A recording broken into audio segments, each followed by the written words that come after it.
And the winner of Best New Show goes to Brian's book, Bastion. Oh my God, this is such an honor. I just want to thank my mom, my dad, the YouTube community, and everybody that's helped me get this far.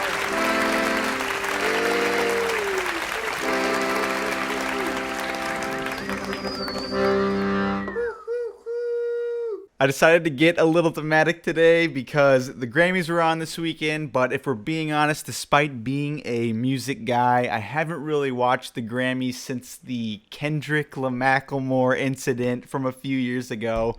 But I'm in the award spirit, so here we are. Best New Show, baby. Welcome to episode 4 and the final review of Tools of Titans. Dear Lord, we've been talking about Tools of Titans since episode 1. But we are finally finished with this 600-something page beast, and it has been a wild ride. We won't have to get too detailed today. If you want more of Tools of Titans, you can check out episode 2 of Brian's book, Bastion, where we had the midway review of a few of the pieces that were interesting at the time and that really caught my attention. But today we're looking at things with a little more of a practical lens. This book has definitely done a lot for me already, so today we're going to pick 3 significant sections that I'm putting into action already. Now this book is just one large call to action, but if you look at it a little bit closer, you can see that even within that call to action, it's split into 2 significant categories. That being the micro actionable details and the macro actionable details. Now these macro actionable details can take who knows how long, 20 years, 30 years, maybe even more, maybe even less. It really depends on the person.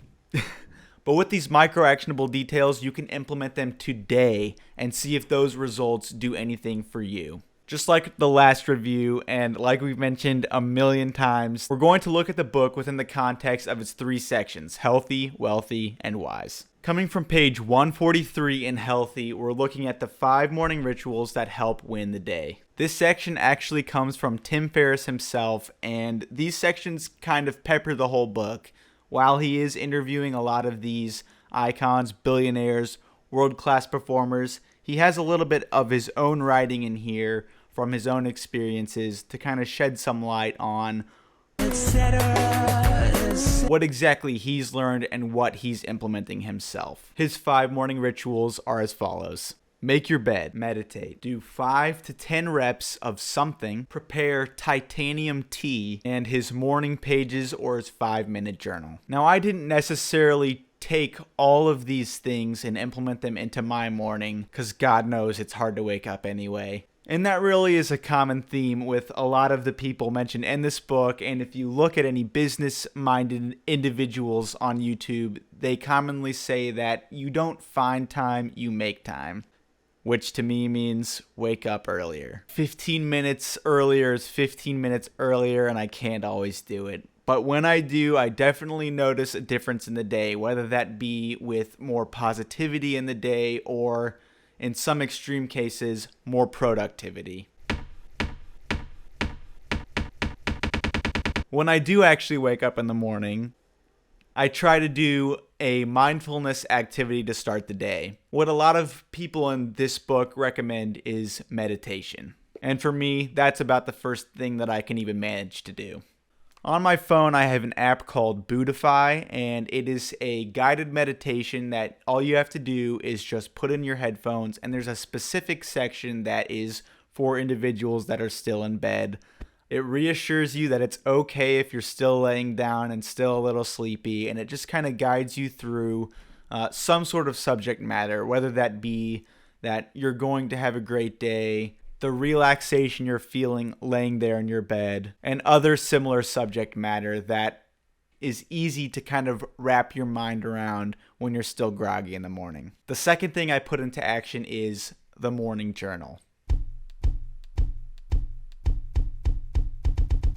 I'll use it to just kind of get thoughts out for the day, clear my head, and make sure I'm not thinking about these small petty things as I really start to get ready for the real problems of the day. As far as honorable mentions go, I kept an open mind, and if there was something that sounded interesting to me, I tried to pick it up and see how it worked out. And so here's a list of a few of the things that have helped improve my life, all coming from the section of healthy.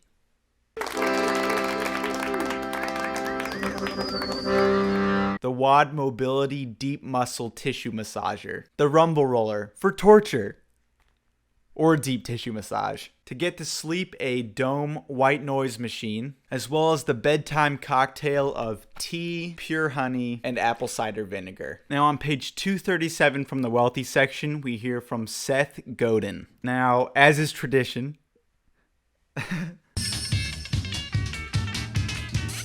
I didn't know much about Seth before I read this book, but he has written a slew of books, has a crazy popular blog. In fact, on the first page here, it says all you have to type in Google is Seth, and it'll be one of the first things that pops up. And he's founded several companies as well. On the first reading of his section, this guy sounded like a sage. There were a few points of his that I really started to internalize. The first being, if you generate enough bad ideas, a few good ones tend to show up. This has been especially prevalent in my morning journal. A lot of times I'll try to write whatever comes to mind thinking, oh, this isn't good, this isn't good. But as you write those bad things, you soon start to find those gems hidden in all that crap. The second thing comes from the section, First 10 People. Seth states that it's a simple marketing theory that goes like this. Tell 10 people about your project, people that you really trust and you really love. If they don't tell anybody else, it's probably not that good and you might have to start over. If they do tell other people, then you're probably on your way. Brian's Book Bastion has 6 subscribers. Lastly, on page 628, I was really drawn to Robert Rodriguez. He's a director, screenwriter, producer, cinematographer, editor, and musician. And he's known for movies like Desperado, From Dusk Till Dawn, the Spy Kids franchise, Once Upon a Time in Mexico, Frank Miller's Sin City, Machete, and others. This is a busy guy. One of the coolest things I saw that, again, I really wanted to internalize was his concept of the Rodriguez list. When he was filming his first film, El Mariachi, he thought to himself, what assets do I have right now? He knew his cousin owned a bar. He knew his other cousin owned a bus line. That same cousin owned a pit bull, and a friend of his had a turtle. He decided he would find a way to integrate all of those things into his first movie just because he had access to it. He would have various settings with the bar and the bus line. He would look high budget like they hired an animal wrangler to get those animals on set. He kept the movie low cost, treated it like a test, and ended up finding huge success with that to really spur on his career. My best new show trophy is a Samus Aran amiibo. You use what you have to the best of your ability. Alright, I'm guilty. I know he said we wouldn't get into too much depth with this book, but there's just so much content in here that it's hard not to talk about a lot of it. So with that, I would highly recommend Tools of Titans. I know it's intimidating, but you don't have to read everything. Just pick and choose the names that you know. There's Seth Rogen, BJ Novak, Arnold Schwarzenegger. You can just start there and get a lot of good material just out of that alone. Now, my boss is a reader, and he gave me another book, so for the next review, I'll be talking about They Ask, You Answer. And this thing came out in December of 2016, so it's a really new book, so there should feasibly be a lot of new information on inbound sales, content marketing, and today's digital consumer. We're glad you tuned into the best new show, so thanks for tuning in to Brian's Book Bastion.